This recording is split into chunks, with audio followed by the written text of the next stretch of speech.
Okay, welcome to day 13 of our psychology training. Earlier we have studied about trauma informed therapy and how to deal with trauma person. Now in this video we'll going to discuss about a similar kind but a less sensitive topic. Though every topic in psychology is very sensitive because it is subject which vary in sensitivity, not our perspective on subject being sensitive, but yeah, a general topic which you are used to, which is anxiety. So we'll in this video we'll understanding and managing anxiety. Okay, so anxiety is a very natural response, okay, to stress or danger. Okay, so now in this video we'll try to understand what anxiety at its core. Okay, so it is just your brain making a presentation of all the worst case scenarios. Okay, so here in what happen in anxiety, a person is have excessive worry about something, and there are physical and psychological symptoms associated with it. Okay, so everyone feels in every time, okay, every time, not every time, but in meanwhile whenever you are required some task to be done in if there's some deadline or if there's some kind of stress, so yeah, everyone get anxious at a time. It's normal, but we have studied anxiety as a disorder. Okay, so earlier when we were discussing symptoms, disorder, syndromes, so here we studied anxiety as a disorder. Why? Because when anxiety at its if there's anxiety and if it's clinical and if it is real anxiety which is hampering your day-to-day life, so it can be very dangerous. Okay, so that is why we are studying anxiety. We'll try to understand how to manage it.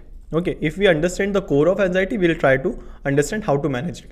Okay, whenever it interfere, it need attention. Okay, other thing is the person who is feeling anxious or is in the episode of anxiety has happened, that person cannot do or cannot perform any action as well. Okay, he is so much worried, he is so much anxious about something that he is not doing anything, or if he's doing or if he's getting involved in any type of work, so yeah, it is like anxiety is going to interfere in that work, and that work is not going to be finished as as productive as it can. Okay, so it is a physiological response to perceived threat, psychological and physiological perceived threat. Okay, so if we go for a history of anxiety, why our body is reacting to anxiety, why we are acting to anxiety like this. Okay, so we have studied we have discussed about Charles Darwin, origin of species. So yeah, earlier we have evolved in a long year ago, we have evolved till now.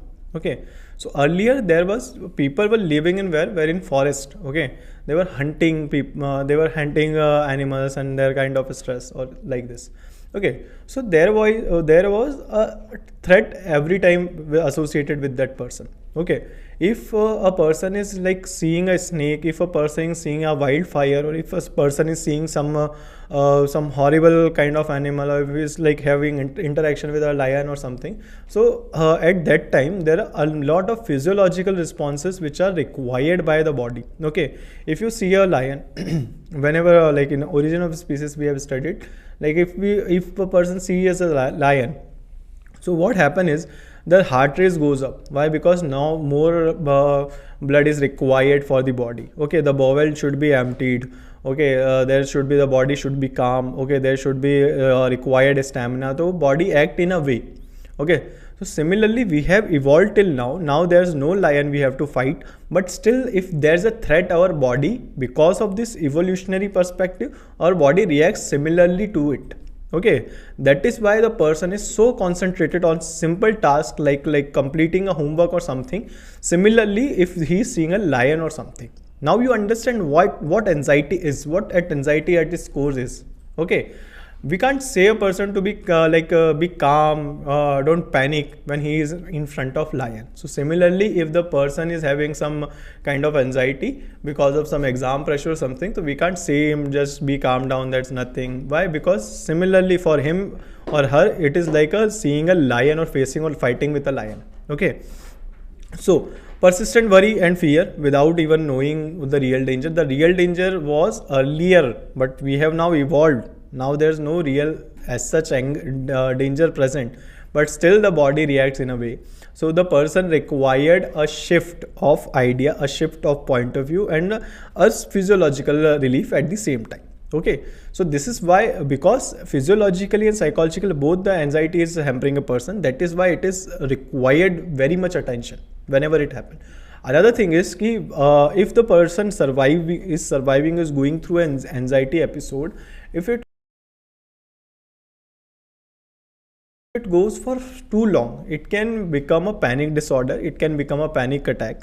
Okay, which can be not really, it is a disorder which are like, it is not as much as like it is not like a heart attack, but the person still feels the same. Okay, getting it? So become a disorder when it's affect daily functioning. Okay, whenever it is affecting every disorder, we have already discussed that any symptoms or syndrome which is hampering with day-to-day life, and because of that a person is unable to perform his or her job, that is how it confirmed as a disorder. So similarly, anxiety confirms as a disorder because the person can't perform any work which is associated to the person. Okay, there are many type of anxiety, whereas first is GAD, generalized anxiety disorder. Okay, generalized anxiety, where generalized, okay, we are seeing the word generalized. General is general, consistent, uncontrollable worry. For general things like if there's something's happening or someone is happening with himself or someone else, if there's a thing, okay, the person is having uncontrolled worry over everything. Not everything, but particularly everything, we can say. Like if any episode could happen to anyone, or any kind of symptom, or any kind of thing, or any kind of task that person show, the person show an uncontrollable worry. Okay, it is generalized anxiety disorder. Now there's panic attack. Okay, and panic disorders. Panic attack is sudden and intense panic attack. Okay, whenever there's a prolonged anxiety period, now the person cannot breathe, the person cannot understand what he or she is going through. He just want to go under some table or somewhere in a corner, and just is having a attack where he just want to either escape from that place or just want to be content over a place. Okay, now there are phobias. Phobias are extreme fear of a specific object. Okay, we have seen, we have heard of agoraphobia. Okay, a lot of hydrophobia is there, vertigo is there. So there are a lot of type of fear. Phobias are there, not fear, but phobias. Very extreme fear, where the person behaves certainly how when a person behaves in anxiety, similarly he behaves when he fears of something. Okay, that person becomes so anxious, so worried about that stuff that it could happen. Okay, he's like supposing the worst could happen to him. Okay, just because some fear. Okay, a specific object, a specific situation, if there's people around and he don't want to, like, to, in social anxiety is also there. Okay, now another kind is social anxiety. Okay, so social anxiety is also there. In social anxiety, the person is fear of that the society is going to judge me, the people are going to judge me. Okay, whenever I am like having an encounter with societal setting, the people are judging me, and they are like thinking worst about me. Okay, so that's what social anxiety is. In phobias related to society is like the person don't want to go to any event, or they just like get petrified by just knowing that there will going to be a social event in his family.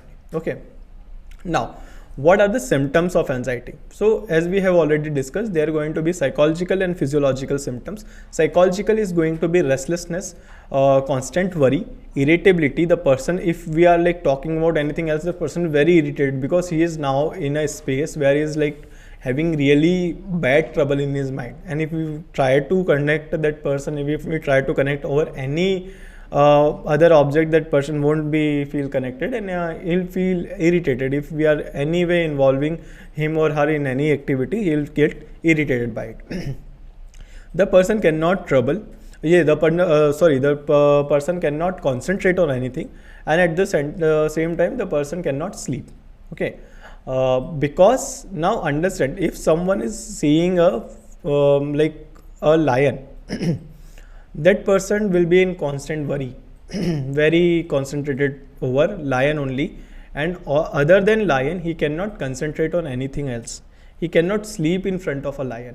He can, if you are like talking about anything, he will be very irritated if you are nudging him, that person, while he in front of a lion. Okay, he will be very restless. Similarly, okay, so now you understand, if you replace anxiety with lion, you will understand things. Okay, now what is going to be physical responses? What are they going to be physical symptoms? There will be shortness of breath, racing heart, dizziness. Okay, some people like just good so terrified that they just fall, dizziness. Muscle will be tensed. Okay, so muscle tension will be there, sweating for obvious reason, and fatigue will be there. Okay, so these are the things which are going to be happen with the person. What causes anxiety? First, we already know genetics are very responsible for every kind of thing. Why? Because trauma is something which travels in heredity also, which travel in genetics also. So family history of anxiety or mental illnesses can also make a person prone to what? Anxiety. Okay, we are discussing that it is a evolutionary disorder. Because of that evolution we are going through, we are having if we see anything of like any kind of fear, so this is kind of reaction our body forms. So if the evolutionary perspective can travel, so genetics is also going to be there. Brain chemistry, there can be the neurotransmitter which are responsible for the same thing. Okay, neurological imbalance, can we have studied in biological like neuropsychology that there are neurotransmitter which are responsible for a number of responses. So everything whatever the person is having, the biological perspective to that is a neurological imbalance to that person, which can be managed through medication or treatment. Okay, certain kind of personality like perfectionism, like type A personality, are more prone to anxiety other than type B and people who are casual with their personality. Okay, environment, if the person is having a traumatic environment, if a person is in a dysfunctional family, there's academic pressure, there's toxic relationship, there's toxic workplace culture, there's abuse happening with that person, then environment is also responsible for that person's anxiety. Okay, that we call ecological model of anxiety.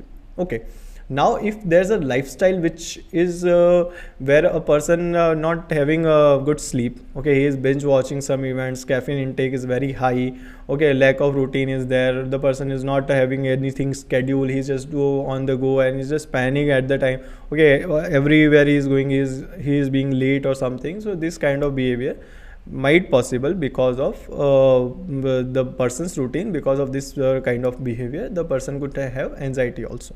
Why? Because he is building daily life stresses. We have already discussed how daily life stresses like build up into anxiety, and how anxiety build up into a panic attack. Okay, so another is anxiety and brain. Now amygdala, we know amygdala set a alarming state.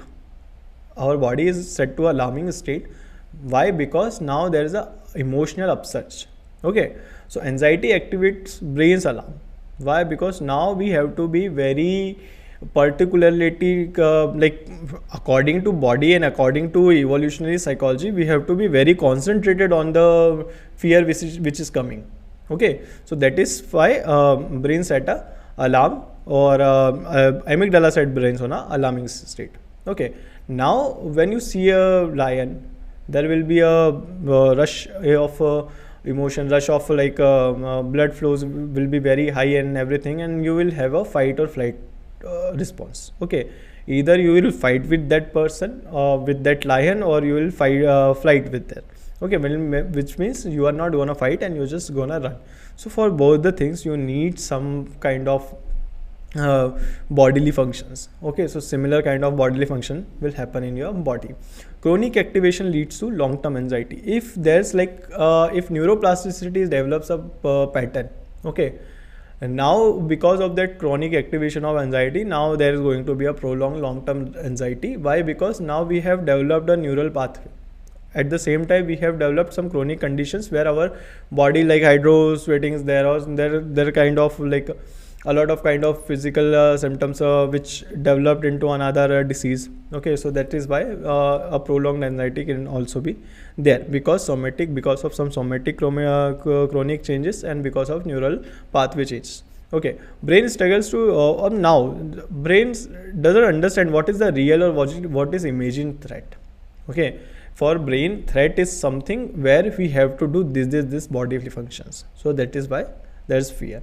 Okay, so now if we see, there are a lot of theories of anxiety which says that One says that first there's physiological responses to which our brain has said that it is a fear, and somewhere it say ki, there's a brain understand that it's a fear, that is why bodily functions happen. Okay, more or less both are true at their place, but again we have to explore the situation at the same time. Okay, how anxiety affect our daily life? You guys know, if you are anxious any time, if you felt anxious for a episode for a period of time, for like 1 or 2 hours or for 15 minutes, what happened in those 15 minutes? Okay, lower academic, if you are like anxious while writing an exam, what will happen? You will get a score low. So lower academics and job performance will be very low, because while anxiety you are just thinking, you are not doing anything which is productive. Okay, at the same time the irritability could be very high, and which can the irritability and the concentration or lack of concentration, lack of academic lack of academic performance and everything can also damage your relationship in families and with people. Okay, it causes fatigue because your body is in constant in a state. If you are like seeing a lion and you are ready to fight for an hour or for 2 hours, and there's no fight, but still you will get fatigue. So similarly causes fatigue, sleep issues and health problems. Okay, any kind of health problems. Why? Because there are fatigue is there and sleeping issues are there. At the same time the person is also having negative thoughts, so that is why health issues arise. Okay, there are body mind body relation is also there. Okay, now the person who is anxious want to get relieved, and sometimes they, instead of medication, they choose some substance. Okay, because of that substance they just get addicted to that substance. Whenever they feel anxious, they take it, they build a tolerance of that substance, and then they get withdrawal symptoms too. But withdrawal symptoms are similar like anxieties, so that's why they get addicted sometime. And at the same time they are also at a risk of depression, because they are irritable and they are socially isolated at the same time. So that is why they are also at a risk of depression. Now, how to manage anxiety? First thing, we know the physiological and psychological problem. If you are a mental health professional, very good. If you are not a mental health professional, then still the symptomatic management could help the person managing the anxiety. Okay, so first is lifestyle setting. First you have to exercise, do yoga. Okay, proper sleep, balanced diet could help. At the same time, mindfulness, that the earlier we have discussed that I am running very late. Okay, so you have like you have decided you are going to reach at 10, but now you are late, so you have to shift that clock to 10:20, that I am going to reach at 10:20. And whenever someone asks when I am going to reach that, you have to say 10:20. So this is how we manage daily life stresses. Deep breathing help because it breaks the cycle of panic disorder. At the same time is break the cycle of anxiety or this kind of thought. Okay, so deep breathing break the physiological response. Meditation will also break the physiological response. Grounding yourself will also make physiological responses, break the physiological and kind of responses. Now therapy, there are exposure therapy for like social anxiety and for phobias. Journaling could also help person with GAD, and CBT will also help. Okay, CBT we have discussed what CBT is, so CBT also helps. Now from now on I just mentioned CBT. Why? Because now you understand what is CBT. In when we were graduating, so we just have to write like the treatment or CBT. We don't know what CBT is, but we just have to write. We just used to write the cure to this is the therapeutic technique like CBT. Okay, so now you are very privileged that you understand what CBT is. Okay, also at the same time we have said about the biological responses and biological base for this behavior is also there. So there is medication which will be help the person, and instead of that if you can't do anything, just talk to a friend. Like there are a lot of situations where people call their friend at the mid of night, and they just get very relaxed. Why? You have to choose a person who don't judge you. Okay, a good peer is very required. If there's a good peer, then you can call them and they can just understand and just listen to you, and you will feel safe, you will feel good, and it can cure your anxiety at the same time. Okay, so mentor therapist is required. If you have a mentor, very good. If you have a supervisor, very good. If you have a therapist, very good. Okay, so managing anxiety includes this. Now to conclude it, anxiety is real, common and treatable. Okay, though very terrible, but it's treatable. Okay, so anxiety is real, common, and treatable. Talking about it reduces stigma, because people still understand that someone who's having any kind of anxiety attack or mental health disorder is a weak person. So we have to just talk about it, and when we talk about it, you will experience that like more or less everyone had it. Okay, everyone had this kind of episode, and it strengthen your soul, it strengthen your mind, and it strengthen you. Okay, so it breaks stigma also in the society. Okay, similarly, as much as your physical health matters, mental health also matters. So you don't just have to you can't just ignore anxiety, or you just can't ignore any kind of mental health illnesses, or any kind of mental unwell being is there of a person. You just have to tackle it. Similarly, you take the physical health importantly. Okay, also, if you are having any kind of anxiety, or if you, it is very much treatable. Okay, sometimes it won't even require single medication. Okay, without a single medication, people get cured of anxiety. Okay, so that is why it is very treatable. Don't suffer in silence. Help is always there. There are therapists, there are mental health professionals, there is your friend, there is family. If there's no one, you just can get a quick call to some helplines number and etc. Okay, so that was all for our side for our anxiety. Now let's meet in next video.